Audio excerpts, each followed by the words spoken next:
What's up and welcome to Champions of Lore, a show about all the kick-ass stories behind some of Idle Champions' coolest campaigns and characters. Every Wednesday at 11 a.m. Pacific Standard Time here on twitch.tv/CNE Games, or later on your favorite podcast service, B. Dave Walters and Erin M talk about all the Idle Champions lore that's fun to know about. If you're here that's live in the chat, you can leave a question that I, Treavor Bettis, will ask them later in the show, but until we get to that, Erin, B. Dave, take it away. Hi, I'm Erin M. I'm the author of the Brimstone Angels Saga, a 6-book series set in the Forgotten Realms, featuring 3 of your favorite Idle Champions, Frida, Havilar, and Mahen. I'm a content designer for Idle Champions, and I play Cecilia on Dungeon Scrawlers. Yeah. B. Dave Walters, I say words about things. You can find me all over the interwebs wherever fine streaming content can be located, including tonight, Legends of the Multiverse, tomorrow, the Black Dice Society, both on D&D Twitch and YouTube, and we just did streaming for Survivors, which is up on the front page of D&D Beyond. A little one-shot we did. Raise some money, help some people, you can still lay back it. Heck yeah. This week we're going to talk about some clerics because we've been slowly going through all of the classes of D&D over the 80 something episodes we've done.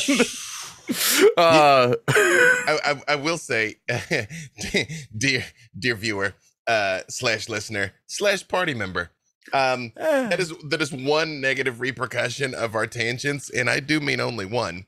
That we're like, haven't we talked about that thing? And it's like, we rambled for 10 minutes about that thing when we were talking about a very different thing. So now we should talk about that thing. That's where we are with the figuring out topics. Mm-hmm. Yeah. Basically, the way that we figure out if we've talked about something, it's like those the detectives that got all the things up on the wall with the red string going across it. You mean the board literally next to Erin? That over there? Yeah. Mm-hmm. That's basically. I mean, again, not gonna let go of the fact that Dagald Neverember is actually a treant. That's yeah, absolutely not. That is canon. Yeah, that is absolutely. That's just true. Yep. So, No, please. Yes. Well, I was gonna say, where do we want to start with clerics? Clerics. So clerics are the OG holy warriors that go all the way back to the very first edition of the game. The line, they are a wisdom-based warriors, of which there are a few. The difference between a cleric and a paladin has become a little more distinct over time. Clerics overtly serve a god. Paladins may or may not. They have a vow, and that's kind of where their power comes from more amorphously. But a cleric is just like, you know, your god imbues you with divine might that you can go out and do various things. And then there's the different gods that you can worship, and then each god has different domains that they can bestow. This came in like 3rd edition, where you could have 2 or 3, or in some cases for greater deities, a lot of clerics that all worship the same god and had very different powers, which is interesting. Yeah, I remember seeing a weird video of someone who made like a level 20 cleric and then was like worshiping every god possible at like every level, and so then the DM just started having the gods that hate each other like take away his powers and everything. I maintain, and at this point I only say it to watch the look on Erin's face, you can be a cleric and a warlock of the same god. You can be a cleric of a god and also have a pact with them to tap the power of their plane. I will agree with that. Yep. Because warlocks have made a deal for the source of their power. Usually a bad deal, but not always. Versus I don't want to scream about so many things today, B-Dave. Yeah, I mean, that is why I said them all right up at the top, you know? Whereas clerics, it is about dedication and devotion to the deity. Yep. I don't know why, but for some reason, the way that the warlocks tap into the power of the plane. For some reason, the analogy that came up in my head is like, yeah, it's like when you used to like pay the cable guy like an extra $30 and he put that little box up on the thing and just tap right in there for free. It is like paying someone to hook you up with illegal cable. Yep. And cleric is like pledging your devotion to Comcast. Oh no. Which is a little bit cultish. Yeah. I mean, that's like an evil god. Let's be honest. Also, yes.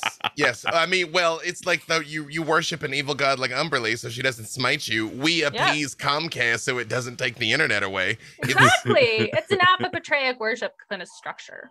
Protect me from the bad things. It's true. I need my Twitter fix.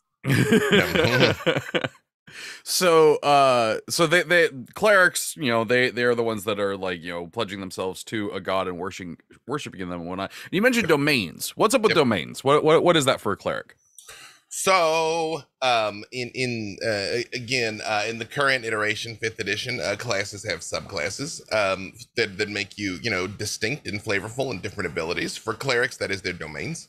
The current iteration of the game, there is the Arcana Domain, which you can be a cleric of magic, which is wild, because in doing so, you can get access to some magical spells and abilities that you would normally get as a cleric. I should also jump all the way to the end here and tell you. So as I've gone on record many times saying back in the day, Wish could do anything. But it was the Twilight Zone monkey paw where you got literally what you asked for, it usually twisted in a way that you didn't anticipate. Clerics had a spell called Miracle, where your god would intervene and just help you. And Miracle could also do anything, but was less likely to screw you unless your DM was just monstrous, because you'd kind of earned it. Who would do that? Whom? Indeed. Hey, I'm just saying Umberly drowning you might be a boon from her point of view. You know what I mean? She's like, I got you. You just come with me down to the crushing depths. Now you don't have to deal with all that air. Right? And all that pesky light. Pollen. Yeah, right. Yeah. Just okay, that one I'm cool with. Yeah. No, I'm cool with that one going away. What I will say, even though I know we're getting into the domains, now the way that clerics scratch a similar itch, the miracle spell still exists. It has just been massively depowered. Like Wish was kind of depowered, Miracle was massively depowered. But clerics have an ability called Divine Intervention, where every level you gain a 1% chance that you can just ask your god to intervene. So you have a 2% chance, 4%, 3, 9%, 17%. Till you get to level 20, you have 100% chance.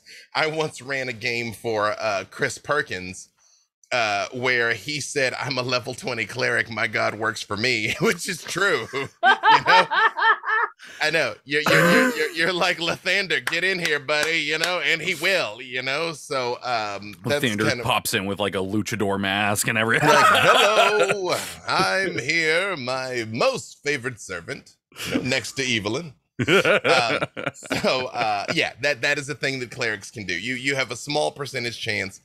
In our game, the Black Dice Society, Brother Uriah very famously called to Ezra to help, and he had I think at the time he had a 11% chance, and I think he rolled a 9 or something for Ezra to intervene, and she did.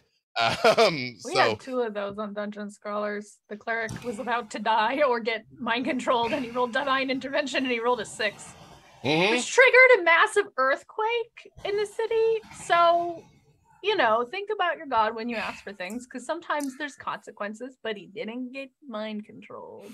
Exactly. He's done it twice. He did it twice, which was bananas. Like that just feels like statistically improbable. Yeah, it's not gonna work again. But it's, right. You never know. It's going to work, 6 out of 100 times. But I mean, that's, I will just say, as an aside, that's kind of on the storyteller to both give an answer that is in keeping with what the god would do, but it's very much to the player's benefit, especially before level 20, because that junk is statistically improbable. That you're like, help me, God. And God's like, K. Yeah, but Umberly sending like tidal waves and tentacles, very valid reaction. From Umberly. So sorry, domains.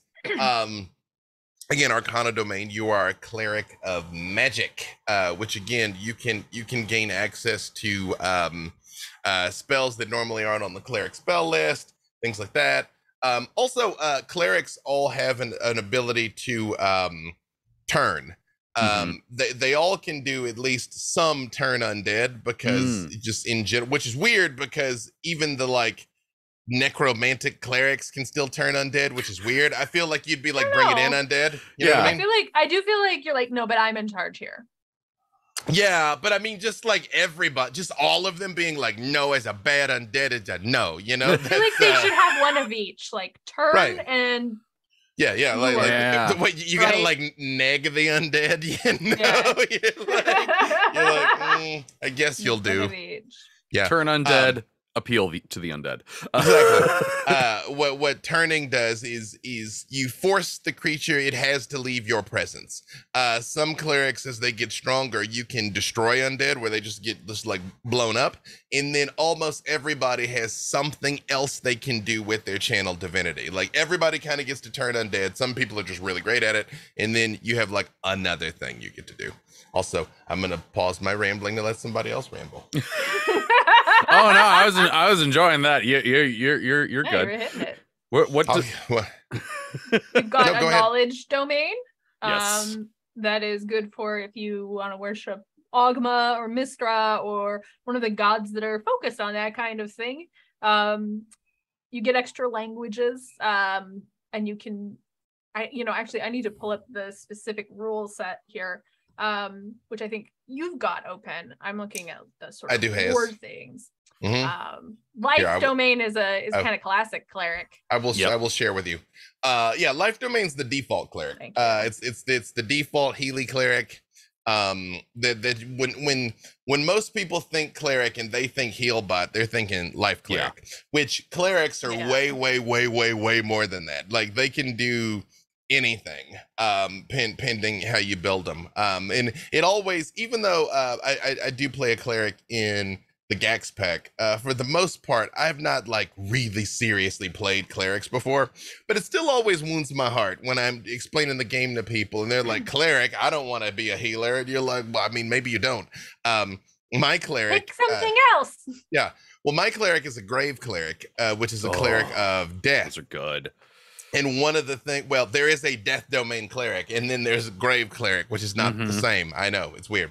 But one of the mechanical abilities of the grave cleric is if someone is at 0 hit points, if somebody's already unconscious, your healing works to the max. So Yep. it actually is more efficient to let them get knocked out and bring them back. So I famously would never heal anybody in the fights, you know? And they're like, please help me. I'm like, no, you'll be fine.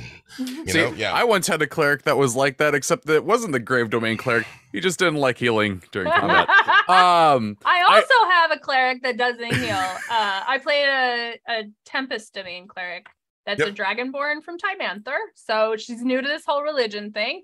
And so she doesn't understand proselytizing. So if people ask her about her god, she's like, you can't have him. And there's a lot of like, I don't think that wound is particularly bad. And you being upset about it is doing dishonor to your ancestors. So suck it up. She's 14, so she's got some stuff to learn. But I mean, a Tempest Domain cleric is a lot of being impressive and whacking stuff with lightning powers, which is very sasatisfying. I do want to say real quick though about the life domain cleric. This has always like annoyed me, and I house rolled it every time. If anyone plays life domain cleric, I really hate that their channel divinity says it can only heal someone up to half their HP. It has never made sense to me. And so I'm just like, nah, you heal them for whatever you want. Yeah, I think it was because they didn't want you to be able to have a one move I win button that the whole party is restored, where like magic that can do that is very, very, very high level. Especially because at a lower level, when you've only got 6 hit points, a channel divinity might be like, boom, I got you. Everybody's good. You know, we're going to keep fighting. Yeah, that's I will just say from a min-max perspective, healing in combat is very inefficient because all things being equal, the game rewards beating the monster, not continuing to help people. But if somebody's imminently about to die, then you might need to intervene. That's why healing word is your friend. The bonus action. You're like, get up. Then I'm like, See, I'm gonna bring in the warlock talk again. For me, if I want to build a healer, I make a celestial pack warlock because they can just do healing word all day. Well, the best healer in the game is actually one level of life cleric and the rest of it lore bard. For reasons that go beyond our discussion here, that is actually the top healer in the entire game. I just realized one of these days we do need to just do a multi-classing episode. I know Beta is just like, say what? I'm here. Did you see the bat? The bat would- signal here on the back wall, and I'm like, yeah. It's That that. could be Good. that could be very interesting because every time I've wanted to multi-class, it's for narrative reasons, and it's Same. always don't do that. So figuring out how you do multi-class would be a lovely conversation, I think. I can tell you. You know what I mean? I can tell you how to do it for mechanics. I can tell you how to do it for flavor and not have it be terra bad. Also, yes, that is can do. That's multi-classing is my love language. So much so. I'm on a stream now that shall remain nameless. If you know, you know, friends. Where we were forbidden to multi-class.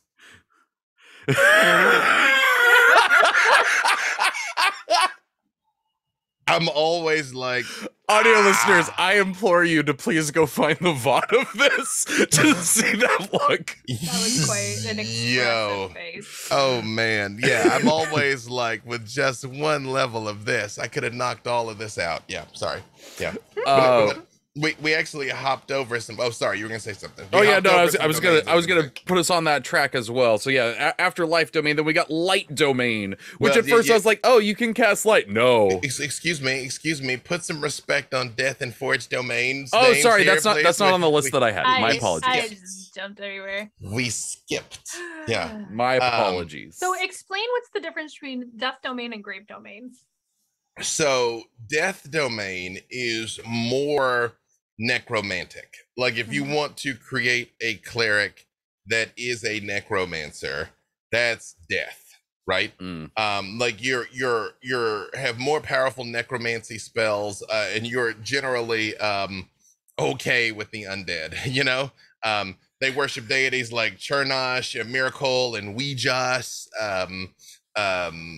You know, they kind of get down with Death Knights and vampires, and you know, all just the like super happy fun things. Versus a Grave Domain cleric is actually, and this is wild, more oriented towards killing, if that makes sense. Like undead versus creating the dead, if that makes sense. You know what I mean? Recycle, reduce, reuse type thing is sort of the difference. Big You're fan more of Grave clerics. Psychopomp, pulling people into the land of the dead. Exactly. And again, Brother Uriah on the Black Knight Society is a Grave Domain cleric. And then the Forge Domain is about building things. You know, actually, this is unusual because there's a bunch of deities here that I don't recognize. I recognize one of these, and it's bolted on. Gond, Riorax, Anatar, Moradin, Hephaestus, that's the bolt on, in Goib. New? Okay. Oh, I have no So Gond is a god of sort of creativity and creation in Forgotten Realms. idea. And I'm suddenly blanking which pantheon he belongs to. Moradin is the sort of father of the dwarven pantheon. Boo! That's why I don't know them. Boo! This does feel very like this is the dwarf domain. Yeah. Like Yeah. if you want to do dwarfy things. But yes, it is the like super dwarf domain. But also, they have a lot of like paladin adjacent abilities. So it's kind of like if you want to do the traditional like war strong cleric dwarf person. Yeah, you've got Searing Smite in there. Okay. Yeah, man. Mm-hmm. I'm also like, why wouldn't you just play a paladin but KK cool? You know what I mean? I think Anatar is maybe a Greyhawk. Wait, you see, I just put in chat But though. I've How never heard do you say that last one that I just put in chat right there? Say that one out loud. Dear friends, it is GOIBHNIU. Gibhoinu? Goibnu? I think the BH might be a sound. Oh, someone just put in chat. This god is an Irish god. Well, no, because they bolted on. They have several. I mean, they have Greek gods and Celtic gods and all that stuff. It's a Celtic divine smith. I'm looking for a pronunciation, but if it is the old language, it could be literally. Yeah, it could be Gaelic. So yeah. I'm very Interesting. curious. A divine smith. Yeah. And so here's what's funny. I've looked through a number of wikis here, and there is it's like govern you. That checks out. Yeah. Okay. Ruarx is Deal with I man. guess a dwarf god from Dragonlance. So we have talked about this in the past, that there are, especially when we were talking about the various planes, and there's planes where like real world gods are. So that if you wanted to play a very Celtic inspired campaign, for instance, you could do that, you know. Mm-hmm. I maintain, for me, that is a very weird thing though, because almost every god somebody somewhere still worships. Like we just all kind of accepted that Thor and Loki are cartoon or comic book characters, and that's all right, you know, but these other gods aren't.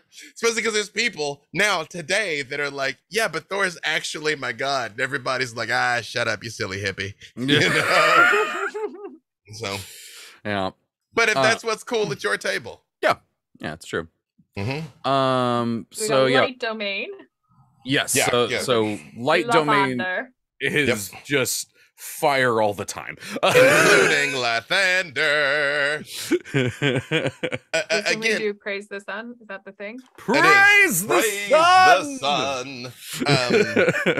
But again, remember that as a cleric, you only get the one domain, but gods may offer several. Especially, you know, the more powerful the god, the more domains they might offer you. Yeah.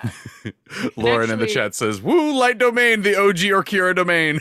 That is true. That is that's I knew this Orkira while she was still underground. Mm-hmm. Yep. Light and fire, and just but like also the moral implications of light also, not just burning things. I do love that in the extended spell list there are only two spells that aren't about burning things. I mean, that's how my spell list reads when you're like, fire, death, fire, death, fire. Yep. Yeah. And when they channel their divinity, they can create the radiance of the dawn. They can banish magical darkness and also burn people. Rightly so. So then there's enjoy the idea of a pyromaniac cleric of Lifeander. I mean, yes, I will send you to greet the morning lord. Yeah, but I feel like I would want a pyromaniac cleric of Lifeander whose holy symbol was a magnifying glass, because they could. I was definitely thinking like a stick lighter and discarding it because it felt out of tone. But I like the magnifying glass. The holy symbol, the magnifying glass. They're like Indiana Jones. They hold. Eyes of Lifeander cleanse you. Not arson if it's a holy rite. Then there's the nature domain, which again, if you want a druid that isn't a druid, you could be a nature cleric, where they get to do a lot of druidy things. I think that's really about it. It's just like, it is nature and a cleric. Yeah. Well, I mean, I think bards are the most all-purpose class, but second to bards is clerics. You can approximate almost anything with a cleric and still have access to the full cleric spell list, which is advantageous. So even though I just said you don't have to be a healer, it's almost like if at your table someone just has to have some healing magic, you can take a cleric and build basically anything that still has a whole bunch of healing spells. Which I also like. Mm-hmm. Sorry, I was gonna say that's exactly the thing, because I definitely have known people who like agreed to play the cleric because there was a feeling like, oh, you guys don't have healing magic, and then felt like they didn't want to be the person that was buffing and healing. They wanted to be a person doing big booms, and it's like there are so many domains here where you can be the backup healing magic because you guys didn't fill your packs full of potions, and also be the person that does a big boom, and that's completely available. Yep. And like every other class, one thing we kind of haven't dove too deeply into is they all have like custom abilities and things that they get. Like we're kind of giving you the overview, you know. There's so many domains, you guys. And this is just 5th edition domains. If you add in 3rd and 3.5, they get bananas. But I think we did that. I think I read all the domains once. Wasn't it also like you could like take more than one domain and get things from them? if you had a person that was some sort of like min-maxing monster, but who you could that be? Anything. Yeah. Yeah, the gods usually had in the earlier editions, it would be like, these are the domains this god is in charge of, and there would be a list for most of them that was fairly substantial. Yeah. Sorry, you were about to say something, Trevor? Oh no, go ahead. Order domain. There you go. Where just that, you know, law and additionally order. Bloom bloom. You know, discipline, devotion, all of those things are what's important to you. In some of those, but it's not necessarily goodness. It's law. Yeah, because Bane is a god of exactly. Yeah, right. For Forgotten Realms, they've listed both Bane and Tyr, who they're on different ends of that spectrum. Yeah, that's interesting. they are the continuum of F around and find out. but I actually think Tyr is the F around and Bane is the find out. Actually, I don't know. You could a little bit. I don't know. I don't want to offend friend of the show, Tanya to Pass, Cypher Tyr here. You know, maybe Bane is the F around and Tyr is the find out. You know, he'll smite you with his good hand. Yeah. I remember this domain coming around because of the Ravnica book. So every time I see this domain, I just think of Azorius, and I'm like, all right, yeah, that checks out. Get some hold person, zone of truth. Yeah, there you go. Yeah, exactly. Commune, dominate person. Yeah, it's just like one of the things you have voice of authority, where you can like buff people. You're literally like, get them. Love that. Yeah. And their a little bit of warlord in there. Their channel divinity is like a AoE charm, where you sort of like, hey, stop it. And people like, got it. I'm gonna count to 3. Exactly. See, now I want to do a Judge Dredd flavored Cleric of Law, where it's like, I am the law. I'm the law. I'm the law. That's how you cast channel divinity. I am the law. Yeah, right. Yeah, no, that'd be fantastic. Right. And then you have to have somebody else in the group that also is playing a Judge Dredd themed Cleric of Law, but theirs is based on Carl Urban, and think your Judge Dredd is ridiculous. See, I was gonna say that I'll just play an annoying little kobold that is the Rob Schneider. Rob Schneider's kid, but it's gotta be an artificer, because you gotta build the mech that's there with you. Yeah, right. Yeah, I was about to say we're of an age, but I was a man grown when that movie came out. So, yeah. So, shout out to Armand Desante. I played a lot of that. I never broke the law. Machine. I am the law. Law. Love that movie. It's so bad, and I love it. It's so bad, and I love it. Oh my god. Yeah. Well, I will tell you. At the time, this is true. We homebrewed a golem with like firearm gauntlets because of that freaking movie and that robot that they had. We made a gauntlet like that for our home game. A golem of gauntlets.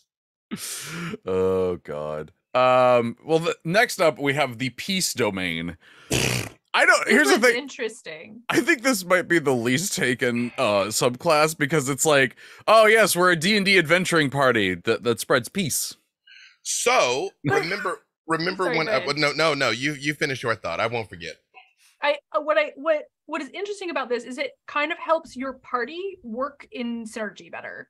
Right. So like you bond with people who are at peace with one another. So assuming you're not doing a whole like dysfunctional found family thing, and your DM guaranteed. Your DM is not feeling like, punishing you. You can choose a number of like your first level peace domain feature, you choose a number of creatures within 30 feet of you, which can include yourself, that's equal to your proficiency bonus, and you create a bond among them until you use a feature. While it's bonded, they can add a d4 to any attack roll, ability check, or saving throw it makes, right? So you have other things where like you can move past people and restore hit points while you're moving past them. It's like you do a drive-by high five.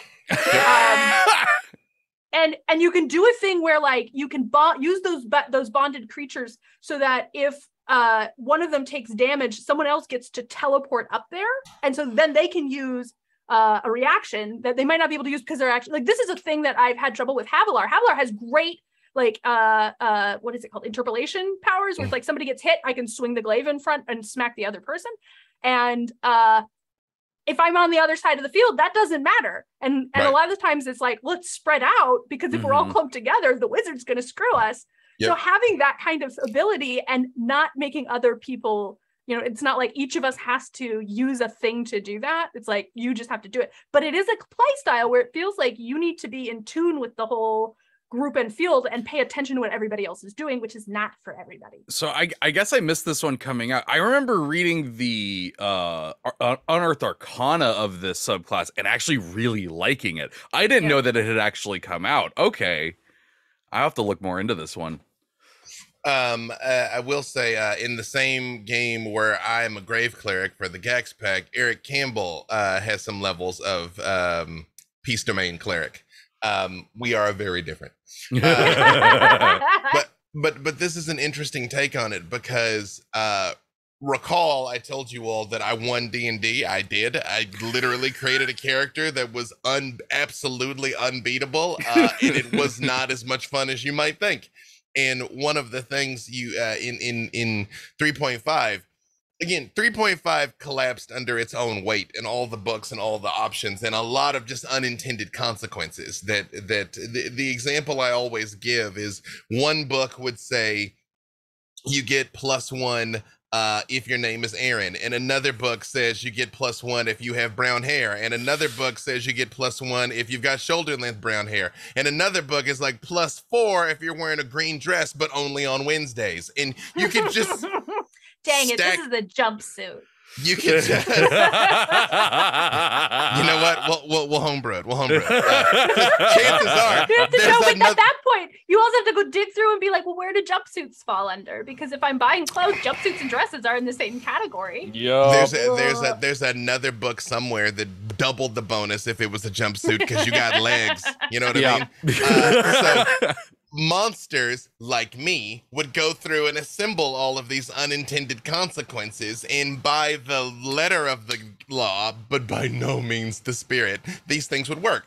So you could have you had vows of peace, vow of poverty, and vow of non-violence, where basically as long as you were not initiating the conflict and you weren't doing lethal damage to the target, you got all of these crazy both attack and defense buffs, where it's like you kind of couldn't die as long as you didn't kill anything, but you also had an ability where you could make all of your stuff non-lethal. So I literally could drop Meteor Swarm, drop the enemy to 0, but they wouldn't die because they were just unconscious because it's non-lethal.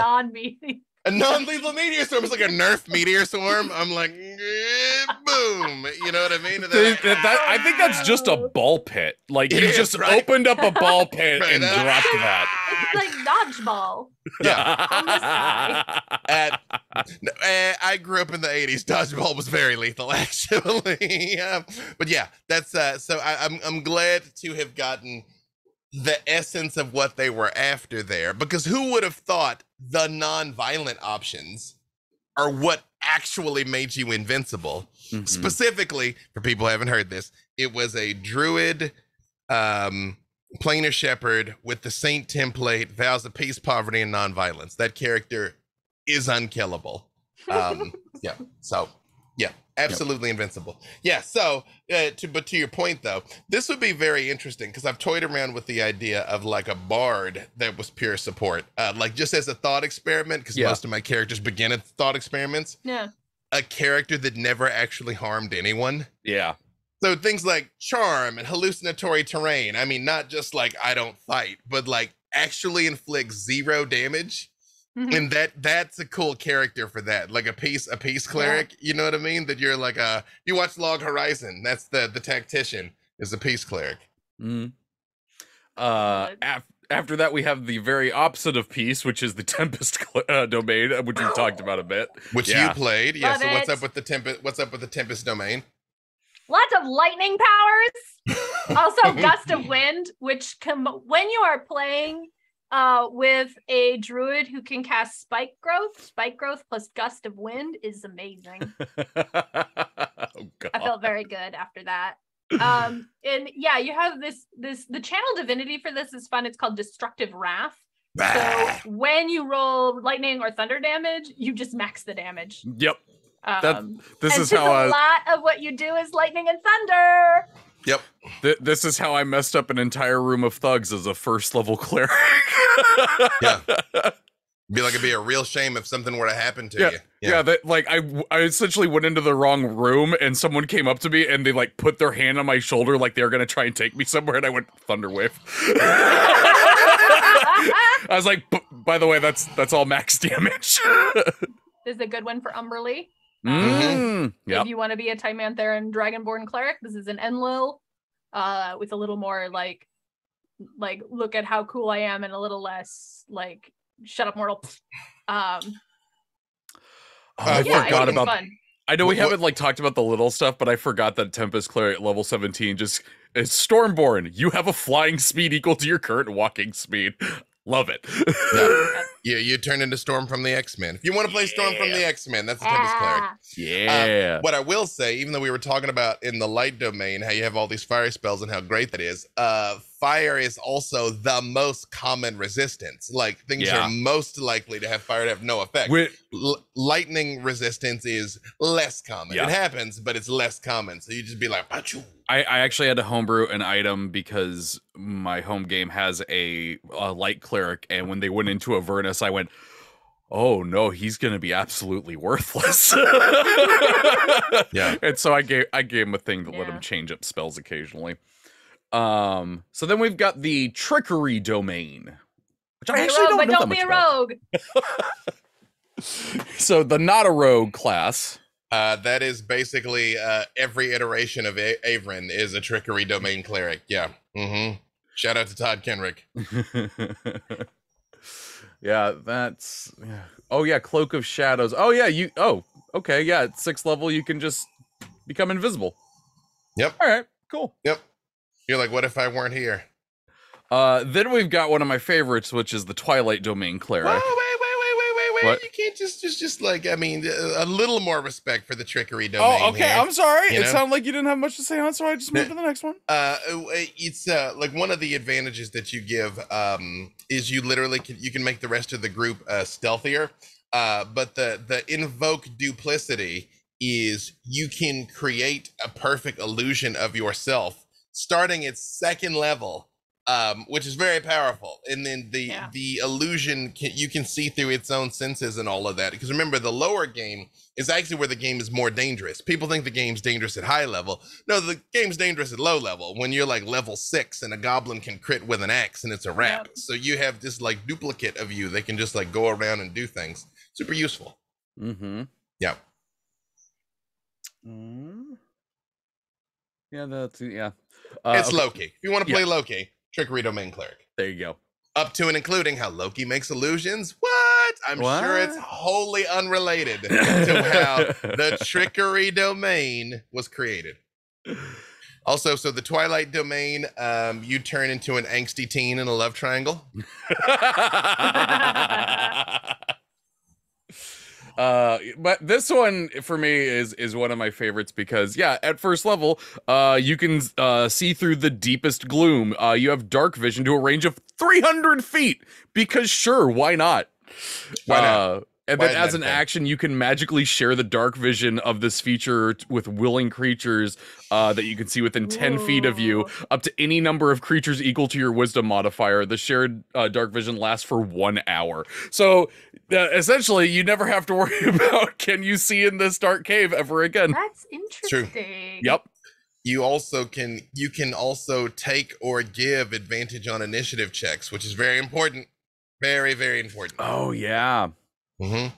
That's and there's not tons of ways to get advantage on initiative either, so that one's particularly useful. True. Steps of Night. Twilight Shroud. That was the one. The Twilight that you summon offers a protective embrace. You and your allies gain half cover while in the sphere created by by your Twilight Sanctuary. So yeah, you could just create a shadow bubble, and you're like, we're good. Love it. And then we're already 4 minutes in. Last but not least, we got the War Domain. War.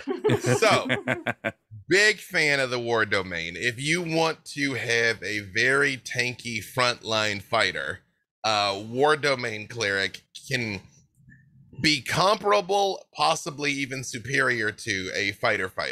Yeah.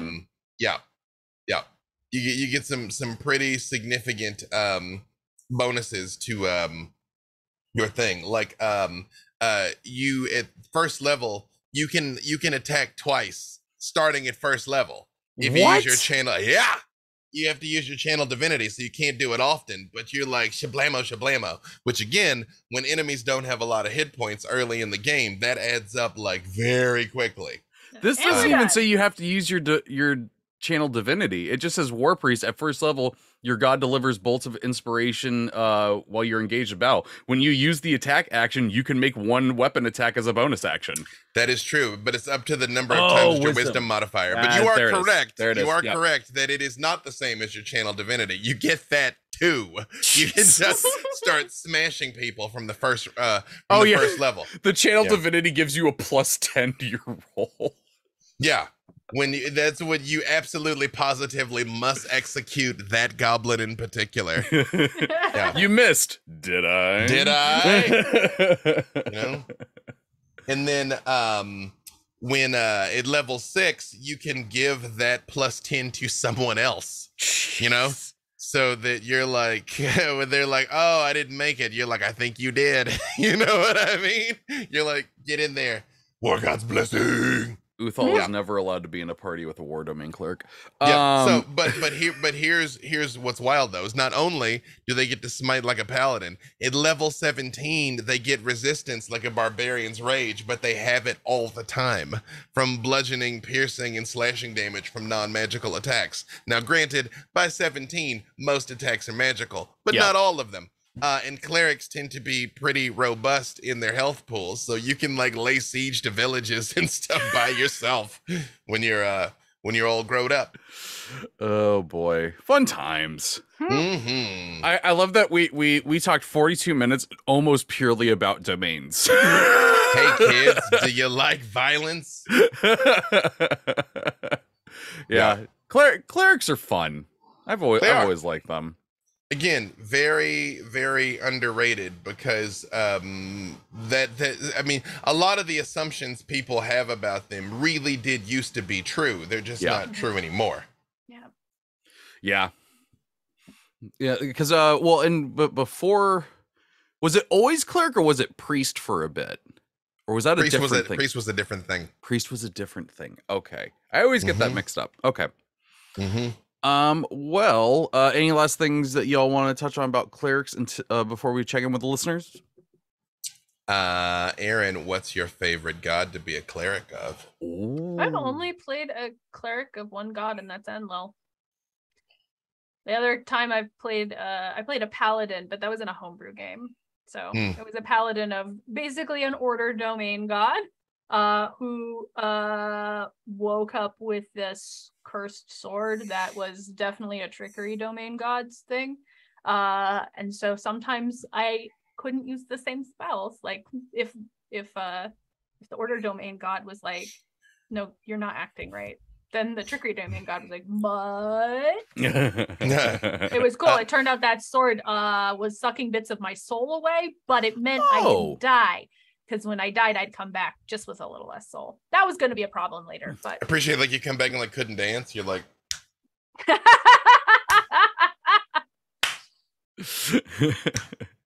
I will just say we're 44 minutes in and I just noticed that the code is healing word, which like simultaneously makes me happy and infuriated. But I'm like, also I will say when you're playing a cleric, it is something to keep in mind of not just the domain, but the god and how serving that god would flavor your character. And again, I don't mean just being obviously I don't ever mean just being a jerk to people at the table. Although my character was a jerk to everyone we encountered, I was not a jerk to the people at the table. You know, but again, yeah, a cleric of Umberly should see the world and act very differently than a cleric of Lifeander. Yes. Yeah. You know, I think sorry, go ahead. I also think there's a layer in there too of like, you know, where are you from? Because the Church of Umberly on the Sea of Fallen Stars probably has a different feel than the Church of Umberly on the Sea of Swords. Yeah. So like there's like, okay, so the example I gave of Zaroshni, my Tempest cleric, right? So Enlil is a god from the Untheric pantheon, and Enlil worshipped in the Untheric pantheon originally probably looked a lot different than Enlil returned as worshipped by the Dragonborn, right? And culturally, like the Dragonborn don't have gods because Abir doesn't have gods. So they've been very suspicious about this concept for a long time. So I did things like, she does not have proficiency in religion. Why would she? She only knows this god. She has the priest kit, and it ended up being kind of a story point that she did not know what any of that stuff was for. So she managed to convince some robbers that the censer was actually a powerful artifact because she absolutely did not know what she was supposed to do with that thing. It just came with like the kit they both bought.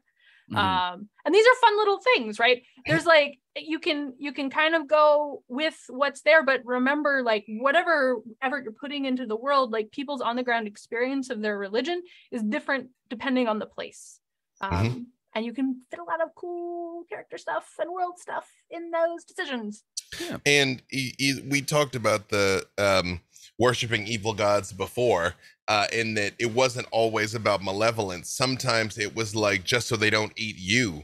Like you could have a cleric of Umberly that is trying to appease Umberly so she won't wipe out the little coastal village her entire family is from. You know what I mean? That's like, actually a great segue to a question. Gimmick and Yielding says, question, what about clerics of evil gods like Umberly or Vecna who do so more to keep them appeased rather than out of fealty? Wouldn't that be more of a warlock than a cleric?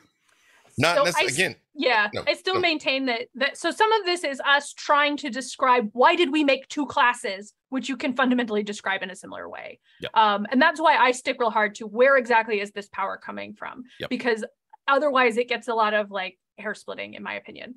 But yeah, so if you have a sort of apopatreic worship, like that's an established thing. That's a thing real world religions do and have done. So you worship Umberly to keep the tidal waves from hitting you. Or maybe you're like, yo, Umberly, here's some sacrifices. Keep the pirates over there from getting over here.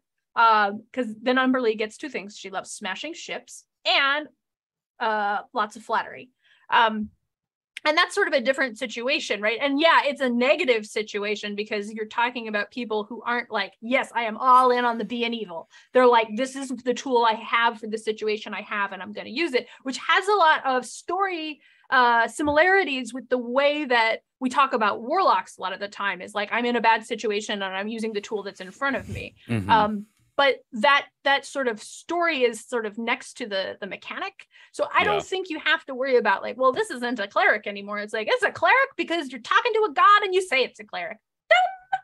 I mean, again, I look at a cleric as a bank loan and a warlock as a mob loan. You know?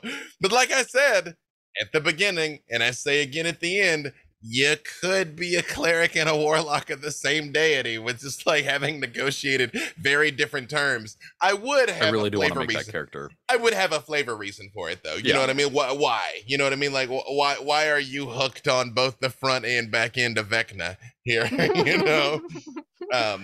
It's personally, if I were gonna do that as a concept, I would say I was like offered as an infant to a god, but then I chose to lean into it. That's why I am both a warlock and a cleric, you know? But again, to what end? Just everything we just said. Is it, I mean, theoretically, I guess you could be like a warlock, a Lifeander, or, but I mean, in general, it's usually the negative deities. I honestly feel like it would be interesting if you were a priest of, like, say you're a priest of Lifeander, and then also you're like, I'm not super satisfied with my spell list, so I'm just gonna go talk to this celestial, right? This Archon of Lifeander, and just be like, hey, yo, do you have any spare spells? For goodness, And so now you have this like kind of uncomfortable deal, but it's all on the side of good. But really, where are the lines and how is Lifeander going to feel about that? Yeah. What's going to happen to that Celestial? There's some interesting things there. That's your freaking Arthas Menethil downward spiral there. You know what I mean? Where you're like, I had the best of intentions. You know, I became a hexblade in the surface of the Morning Lord. Yeah. If you're gonna play a character who wants a high charisma, why would you not use that charisma in your everyday experiences? I'm just saying. That is literally how Freely came to be. Yes. Mm-hmm.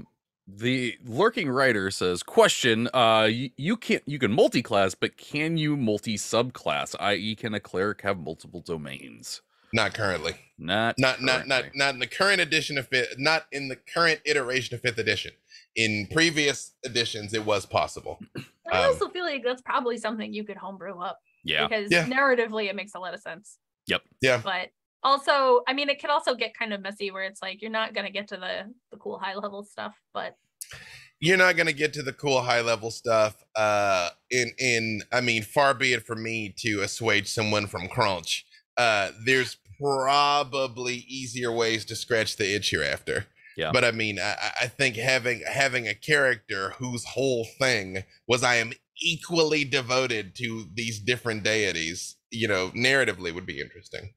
That's where you do a cleric warlock and you just sort of, you know, you do split that hair and you're like, well, this is the different thing. This is a celestial pact.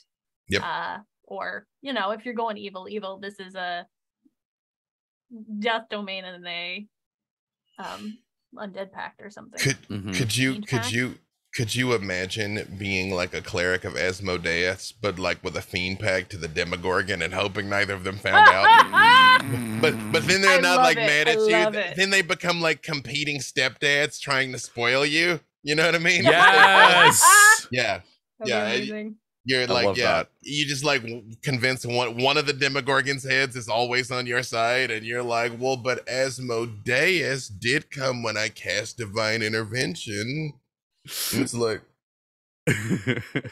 yeah. I also didn't realize you could have fun with that with the Demogorgon. Well, the right head said I could. That would work, by the way. Yeah.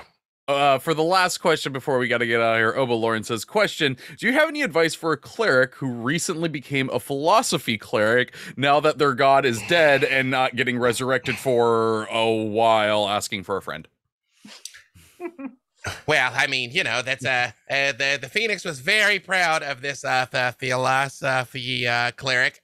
You know, I don't know, it's kind of hard being a philosopher when we don't really like read. So, but that's okay. You're like very wisdomous, and so I think you just keep saying whatever you think is going to be true, and I'm going to nod and agree with you.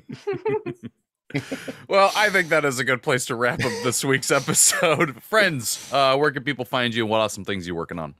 You can find me on Twitter at Erin M. You can listen to my podcast with these guys, writing about dragons and shit. New episode soon. Today? Out maybe? Today. Went up this morning. Today! Which was a lot of rambling, but fun. It was a fun rambling. It's our 50th episode. Yeah. You can also join me on twitch.tv/Dungeon Scrawlers every Monday at 1:30 p.m. Pacific for Concentration Check, a cool writing show. And again, on Wednesdays, usually it's at 6:30, but today we're going to start at 6 because it's the end of the path that I've been DMing, and I have a lot of stuff to throw at them. A lot. So that's happening tonight, tonight, Wednesday, 6 p.m. Twitch.tv/Dungeon Scrawlers. And last but not least, my book Empire of Exiles comes out in 4 months. If you have not heard about it, I think there's a little command that pops up in the chat, which is very, very helpful because I'm not fast about describing it. But check it out. Please pre-order. I think you will love it. Yeah. Where am I? Tonight, Legends of the Multiverse at 5, Sungwon Cho and Emmy Montgomery back again with us. That's at 5. Tomorrow, 50th episode of the Black Dice Society at 4 with special guest Critical Bard. Tomorrow, both of those on D&D official Twitch and YouTube. Check out the Stranger Things one shot if you haven't yet. Check out Streaming for Survivors if you haven't yet. Follow me on the Tweetagrams at BDaveWalters. Yeah. I just realized because I looked at the question doc and it said episode 84, and I realized that at the very least we've recorded 134 episodes together. So Aw. that's cool. A lot of words. lot of words. talking. Yep. Yeah, you can find me on Twitter at the Treavor. There's an A hiding in there, and you can also find me anywhere the Idle Champions community is, because I'm the community manager. That's where I'll be. Thank you so much to Jordan for moderating the chat today, and Lauren for producing, and thank you to Codename Entertainment for letting us have some fun, talk about some D&D. If you missed any part of the show, you can catch it later as a podcast on your favorite podcast service. If you have any suggestions for future topics you'd like us to talk about, you can send those into Champions of Lore at codenameentertainment.com, or just tweet them at us. Let's see, we've got Mars's Guiding Hand coming up later today, as well as the Sketching Hour, and I believe everything else for the rest of the week is a normal schedule. So be sure to check out our Twitter, Discord, Reddit, and you can see the schedules there. But that's going to do it for this week's episode. So until next week, Champions out.